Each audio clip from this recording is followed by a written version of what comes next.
اعوذ باللہ من الشیطان الرجیم بسم اللہ الرحمن الرحیم قال اللہ تبارک و تعالی فی القرآن المجید یا ایہا الذین آمنوا اذا قمتم الی الصلاۃ فاغسلوا وجوہکم وایدیکم الی المرافق وامسحوا برؤوسکم وارجلکم الی الکعبین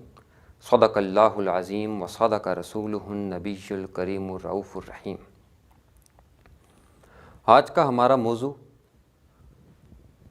وضو کے حوالہ سے ہے کہ اللہ رب العزت نے ہمارے اوپر جو اسلام کی صورت میں اتنا بڑا احسان کیا ہے اور اپنے ساتھ جڑ جانے کا ایک رابطہ، ایک طریقہ کار وضع کیا ہے، اور وہ طریقہ کار عبادت کی صورت میں ہے،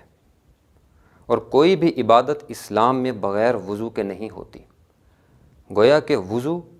اسلام میں تمام عبادات کی اصل اور بنیاد ہے، اور اسی حوالہ سے قرآن مجید کی ایک آیہ کریمہ آپ کے سامنے تلاوت کی ہے، جس میں اللہ رب العزت وضو کے فرائض کو بیان فرما رہا ہے کہ لوگو، تم میں سے جب کوئی شخص نماز کے لیے کھڑا ہو تو اپنے چہرے کو اچھی طرح سے دھو لے۔ چہرے کی مقدار کتنی ہے؟ جو حضور علیہ الصلاۃ والتسلیم نے ہمیں عمل بتایا ہے وہ سر کی پیشانی سے لے کر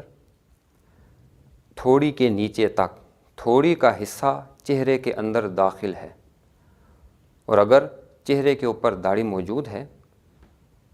اور بال ہلکے ہیں تو مسئلہ یہ ہے کہ ان بالوں کے اندر خلال کرنا واجب ہے تاکہ جلد تک پانی پہنچ جائے، اور اگر داڑھی گھنی ہے اور بال زیادہ ہیں تو خلال کرنا واجب نہیں ہے، کیونکہ اس کے اندر حرج آتا ہے، اور اللہ رب العزت قرآن میں فرماتا ہے کہ لا اکراہ فی الدین، دین میں کسی قسم کا حرج اور جبر نہیں ہے۔ دوسرا فرض اپنے ہاتھوں کو دھونا کوہنیوں تک۔ یہ بات ذہن میں رہے کہ کوہنیاں وضو میں شامل ہیں۔ بہت سے لوگ جلدی کے اندر کوہنیوں کو دھوئے بغیر جلدی نماز کی طرف لپکتے ہیں، تو یہ صورت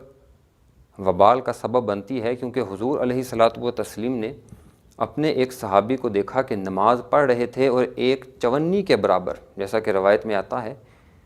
ایک چونی کے برابر خشک حصہ رہ گیا تھا، تو حضور علیہ الصلاۃ والتسلیم نے نماز میں روکا اور فرمایا کہ اے میرے صحابی، دوبارہ جاؤ، وضو کر کے آؤ اور دوبارہ نماز ادا کرو۔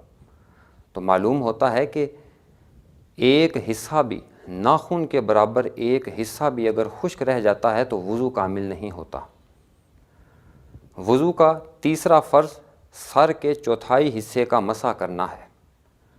ہم جو پورے سر کا مسح کرتے ہیں یہ سنت ہے، یہ فرض صرف اور صرف چوتھائی حصے کا مسح کرنا ہے، اور وضو کا جو چوتھا فرض ہے وہ پاؤں کا دھونا ٹخنوں تک۔ ٹخنے وضو کے اندر شامل ہیں، بہت سے لوگ جلدی میں ٹخنوں کو چھوڑ دیتے ہیں۔ اس حوالے سے بھی روایات میں آتا ہے کہ جس شخص کی ایڑی خشک رہ جاتی ہے یا ٹخنا خشک رہ جاتا ہے تو وہ آگ میں ہے، او کما قال نبی صلی اللہ علیہ وآلہ وسلم۔ اس کے علاوہ وضو میں جتنے افعال ہیں وہ تمام کے تمام سنتیں ہیں۔ سنتیں گن لیتے ہیں: بسم اللہ الرحمن الرحیم پڑھنا، پاک صاف جگہ پر بیٹھنا، مسواک کرنا،